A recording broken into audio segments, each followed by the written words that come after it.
It was 9 days after my mother's funeral when my brother's lawyer called me into a wood-paneled office in downtown Hartford and slid a single sheet of paper across the desk. My name is Eleanor Reyes. I am 58 years old. I've been a palliative care nurse for 30 years. I held my mother's hand the day she died, and I changed her sheets the night before, and I read to her every Tuesday for 18 months, while she forgot the names of her children, one by one. The paper on the desk was a will. It was dated 4 weeks before her death. It was not the will I knew about. The lawyer was a polished man in a charcoal suit who would not meet my eyes. He said, "This is your mother's most recent testamentary document, witnessed and notarized on February 11th, 2026. Under its terms, the entirety of the estate passes to your brother, Marcus Reyes." I asked what entirety meant. He said, "The Hartford property valued at $1.2 million, the Vanguard rollover IRA, and the proceeds from the life insurance policy." I asked what was left to me. He said, "A single bequest, item 7, the grandmother's wristwatch." My mother's name was Dorothy. She was 84. She had been diagnosed with vascular dementia in October of 2024. By June of 2025, she could not remember whether she was at home or at the school where she had taught 2nd grade for 41 years. By December, she did not always recognize me. On February 11th, the date on the paper in front of me, I had visited her at 6 in the evening after my shift, and she had asked me, very politely, if I was the woman who brought her dinner. My brother Marcus is 52. He is a financial consultant with an office on Asylum Avenue and a leased Audi. He had not been to St. Catherine's Hospice in 14 months on the day that paper said our mother signed it. I knew this because I had signed in to that hospice every single day after my shift, and the visitor log was electronic, and I had pulled it the morning of the funeral because something in my stomach had already started to know. Marcus's last visit, before February 11th, was Christmas of 2024. The lawyer slid a second sheet across the desk. He said, "Probate is uncontested. Marcus has filed. We are simply notifying you." He looked, finally, at the wall behind me. He said, "Your brother asked me to give you this." He pushed a small velvet jewelry box across the desk. Inside was my grandmother's gold wristwatch. The crystal was hairline cracked. The leather strap was 40 years old. I picked it up, and I did not put it on, and I said, "I'd like a copy of the file. Today." I drove home with the watch on the passenger seat. My beagle, Daisy, met me at the door. My daughter, Sarah, who was 25 and home for spring break from her master's program in social work, was at the kitchen table. She took one look at my face and said, "What did he do, Mom?" I put the watch on the kitchen table. I said, "He forged a will. He took everything. He left me your great-grandmother's wristwatch." Sarah closed her laptop. She said, "Then we take it apart." I want to tell you what kind of woman my mother was, because the rest of this story does not work without it. Dorothy Reyes taught 2nd grade in Hartford for 41 years. She kept every single one of her students' names in a green leather address book. She baked banana bread on Sunday afternoons. She sang in the church choir. She watched Jeopardy with my father every weeknight at 7:35 until he died of a heart attack on a Tuesday in 1998. After that, she watched it alone. She would have torn this forged will into pieces with her own 2 hands. That night, after Sarah went to bed, I sat at the kitchen table with my mother's wristwatch in front of me, and I made a list on a yellow legal pad. The list had 3 columns. Column 1, what Marcus had. Column 2, what I needed to prove. Column 3, who could help me prove it. By midnight, I had filled column 2 with 11 items. By 1 in the morning, I had begun column 3. The first name on column 3 was the head nurse at St. Catherine's Hospice. Her name was Inez Bautista, and she had been my friend for 22 years. St. Catherine's is a 60-bed Catholic hospice on the western edge of Hartford. It smells of lavender and antiseptic. I had worked there for 14 years before I transferred to my current ward. I went in at 7 the next morning, before the family rounds began. Inez met me in the chapel. She did not ask why I was there. She had been at the funeral. She had seen my brother arrive late and leave early without speaking. She poured me a paper cup of coffee. I said, "Inez, I need the records, all of them. Cognitive assessments, visitor logs, camera footage." Inez took me to the records room. She unlocked the cabinet for Dorothy Reyes. She put a stack of manila folders on the table that came up to my elbow. She said, "Eleanor, your mother had a mini-mental state examination on February 5th, 6 days before they say she signed." Inez opened the folder to the assessment. The score was at the top in blue ink, circled by Dr. Hannigan. 7 out of 30. Below the score was the line, "Patient unable to identify the year, the city, or the names of immediate family members." Inez handed me a second folder. It was the visitor log printout for the entire 18 months my mother had been in residence. She had highlighted Marcus's rows in yellow. There were 4 entries. The most recent, before February 11th, was December 23rd, 2024.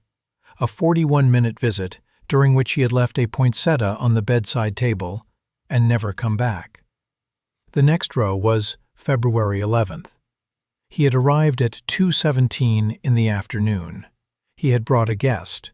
The guest's name was William Hartwell. I asked Inez who William Hartwell was. She said, "He's the notary they brought. He stayed for 38 minutes. They went into your mother's room and closed the door. The aide on duty was Carmen. She tried to enter twice to bring water and was asked to come back later." I wrote the name William Hartwell on my legal pad. I underlined it twice.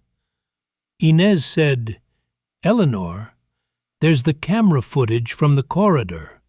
We keep it 90 days for liability. February 11th is still on the server. Do you want to see it?" We watched it in her office on a small monitor. The corridor camera caught my brother walking in with William Hartwell at 2:15. Hartwell was carrying a leather portfolio. Marcus was carrying a manila envelope. They were laughing about something. Marcus glanced once at the camera and turned his head away from it as he passed. They came out at 2:53. Hartwell was tucking a document into the portfolio. Marcus was on his phone. They did not look at each other. Marcus pressed the elevator button twice. The footage ran for another 12 seconds. Then they were gone. I asked Inez for one more thing. I asked her for the medication log for February 11th. She printed it out. At 10:40 in the morning of that day, my mother had been administered 0.5 milligrams of lorazepam to manage anxiety during a bath. Lorazepam, in an 84-year-old vascular dementia patient, stays active in the bloodstream for 6 to 9 hours. By 2:17 in the afternoon, when the camera caught Marcus walking down the corridor with William Hartwell, my mother had been moderately sedated for almost 4 hours. I made a note. I wrote the word incapacitated in capital letters. I drove home from St. Catherine's at 11 in the morning with 3 folders, a memory stick of the corridor footage, and a printed visitor log. Sarah was waiting at the kitchen table with 2 more laptops open. She had spent the morning pulling Connecticut probate code on undue influence. She said, "Mom, the standard for invalidating a will is clear and convincing evidence of incapacity at the moment of execution. The MMSE alone won't do it. We need testimony."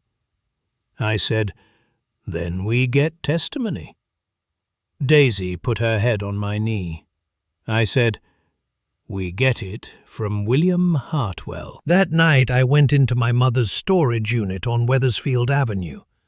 Marcus had not gotten there yet. The lock was still mine.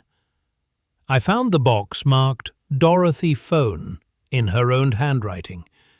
Inside was the iPhone she had used until December of 2025, when the rehab nurse had taken it because she kept calling people at 4 in the morning. The phone was dead. I took it home, plugged it in, and watched the screen wake up. There were 43 voice memos saved to it. I tapped the most recent one. It was dated February 6th, 2026, 5 days before the will. On the recording, my mother's voice said, "Hello? Hello? Is this the woman who brings the dinner?" Then a pause, then, "My husband is supposed to be here for Jeopardy. Have you seen him? He's a tall man, brown hair. His name is Robert." My father had been dead for 27 years. The recording was 49 seconds long. There were 11 more voice memos from the week before her death. 3 of them addressed me as the woman who brings the dinner. One of them asked the listener if she was at her sister Margaret's house. My mother did not have a sister. I copied the voice memos to 3 drives. I emailed the transcript to my own protected account. Sarah, watching from across the table, said, "Mom, these are admissible. Recorded voice with timestamps from her own phone.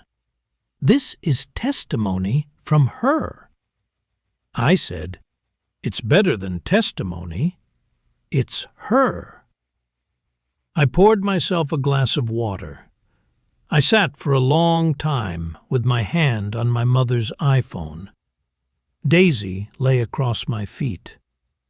At some point near midnight, I said, out loud, to nobody, "He used her on a day she was drugged and could not remember her own dead husband." The next morning, I drove to my bank.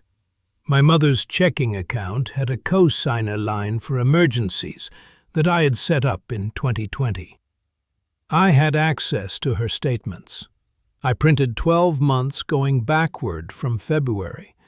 On January 28th, 14 days before the signing, there was an outgoing wire of $40,000 from her account to an LLC called Hartwell Consulting Services.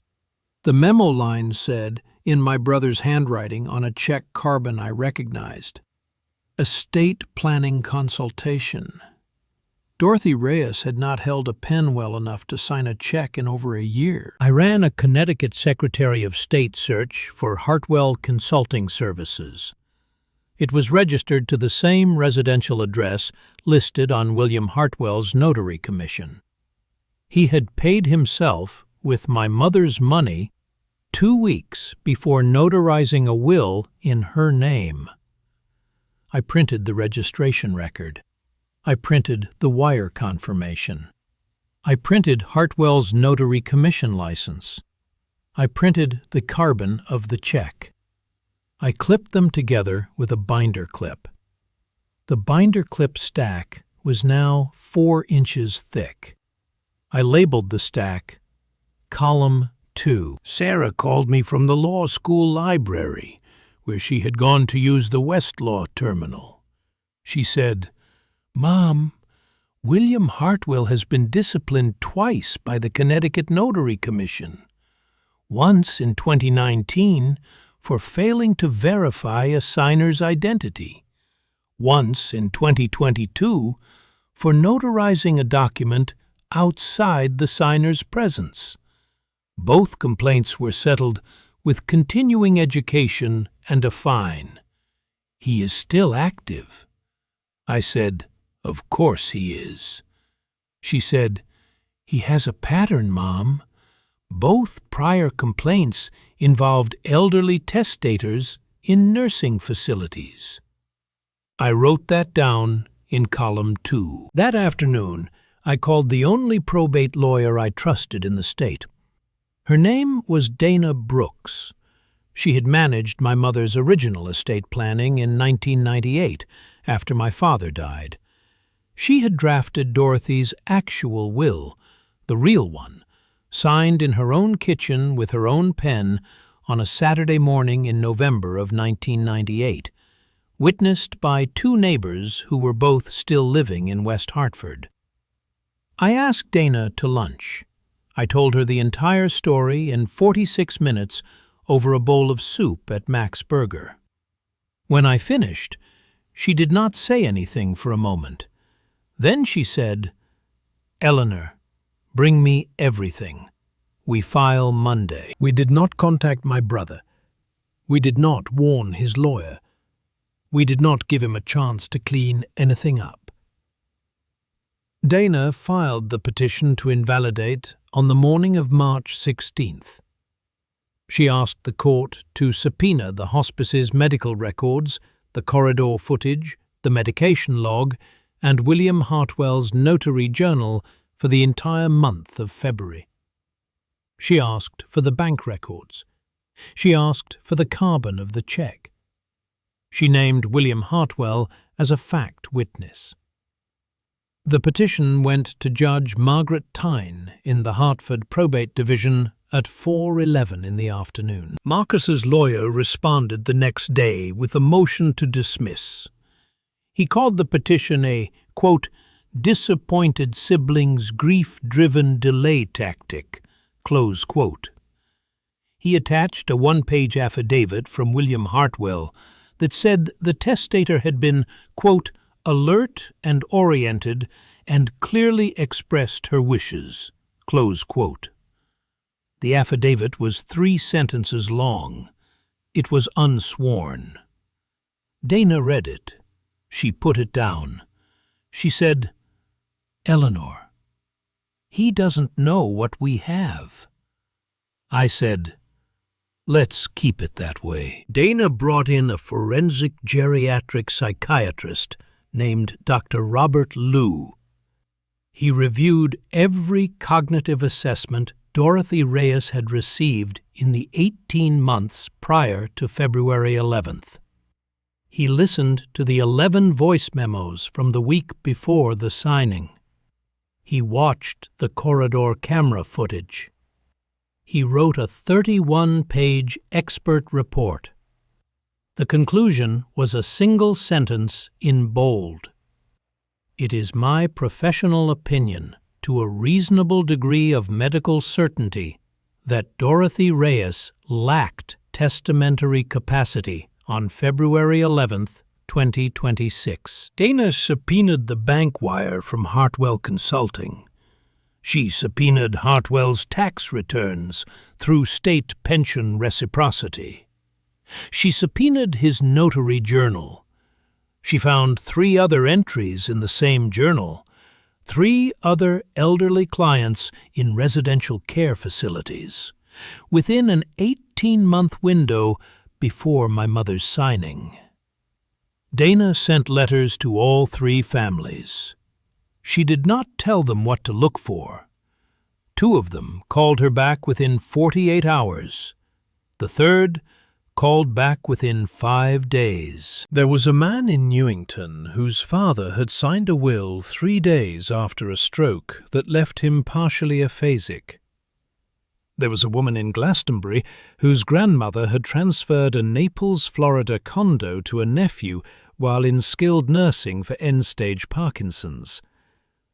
There was a woman in West Hartford whose aunt had revised an estate plan during a hospice admission for terminal pancreatic cancer. In all 3 cases, the document had been notarized by William Hartwell. In all 3 cases, the family had been told the will was clean and uncontested. Dana sat back in her chair and said, "This isn't a will contest anymore. This is a pattern." She picked up the phone and called the Connecticut Attorney General's Elder Fraud Unit. She called the State Notary Commission. She called the FBI White Collar Field Office in Bridgeport. She did not call the local press. Not yet. She said to me, "Eleanor, when we go into court on this, we don't go in to win one will. We go in to break a man." 2 weeks before the hearing, Marcus called me for the first time in 11 months. He left a voicemail. He said, "Ellie, I think there's been a misunderstanding. Mom wanted what she wanted. Let's get coffee. We can sort this." I did not call him back. Sarah listened to the voicemail twice. She said, "He's scared." I said, "He's right to be."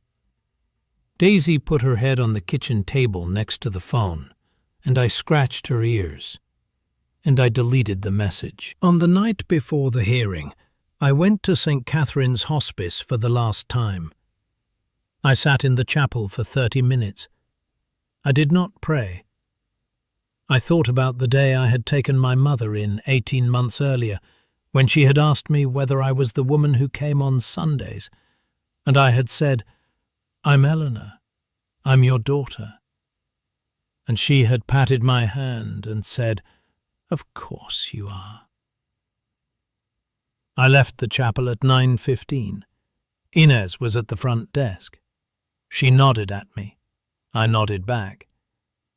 I drove home and laid out my dark grey suit on the chair beside the bed. The hearing was set for 9 in the morning on Tuesday, May 5th, in courtroom 3 of the Hartford Probate Division. Marcus arrived at 8:52 with his lawyer. He was wearing a navy suit and his charming half-smile.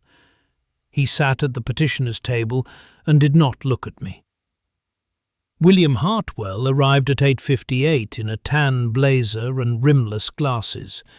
He was sweating already. He sat behind Marcus's lawyer in the gallery. Dana and I sat at the contestants' table. Sarah sat in the row behind us. She had the binder.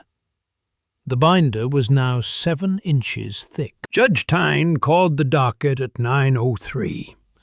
Marcus's lawyer made an opening statement of 14 minutes, characterizing my mother as, quote, "a strong-willed woman who had carefully reconsidered her estate plan," close quote. Dana's opening statement was 4 minutes long. She said, "Your Honor, the petitioner will demonstrate that on February 11th, 2026, Dorothy Reyes was incapable of forming the testamentary intent required by Connecticut law.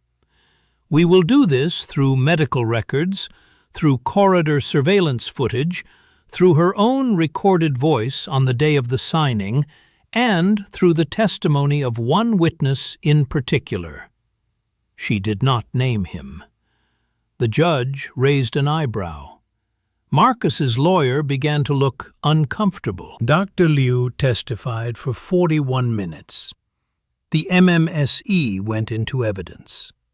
The medication log went into evidence. The voice memos played in the courtroom over the speakers. My mother's voice, asking the listener if she had seen Robert, who was supposed to be there for jeopardy, and was there a tall man, brown hair. The courtroom was very quiet by the time the third memo finished. Marcus stopped looking at the table and started looking at the carpet. Then Dana stood up. She said, "Your Honor, counterpetitioner calls one last witness, the notary of record, William Hartwell." Hartwell took the stand at 1:24 in the afternoon. He had not eaten lunch. His lawyer had not anticipated the call. Dana asked him to confirm his notary commission. He confirmed. She asked him to confirm that he had notarized the document in evidence on February 11th. He confirmed.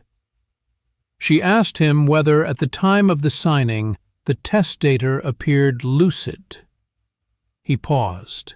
His lawyer was not in the room. Only Marcus's lawyer was, and Marcus's lawyer had begun shuffling papers very quickly. Hartwell said, She seemed to be following along." Dana opened the binder. She walked through the wire transfer of $40,000 on January 28th. She walked through the prior commission discipline. She walked through the 3 other elderly testators. She walked through the medication log. Then she said, "Mr. Hartwell, the bath nurse will testify she had to give Dorothy Reyes lorazepam at 10:40 that morning. She will testify the patient was nonverbal until early evening. You signed your seal at 3:06 in the afternoon. Sir, did Dorothy Reyes know what document she was signing?" Hartwell looked at the judge. He looked at Marcus. He looked at his hands. He said, "No." Judge Tyne ruled from the bench at 4:11 that afternoon.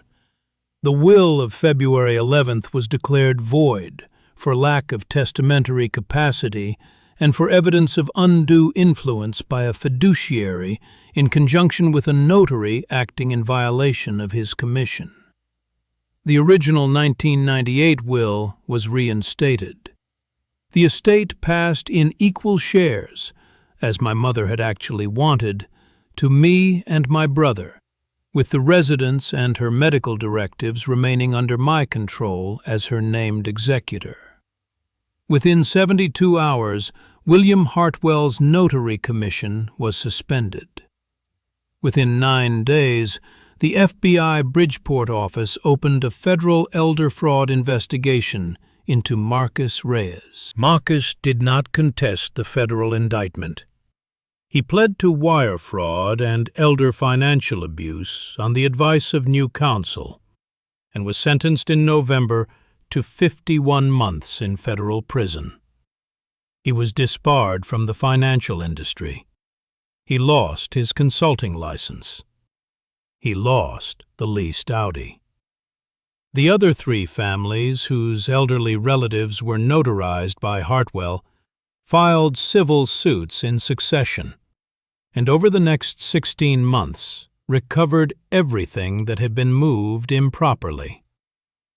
I kept the house in West Hartford.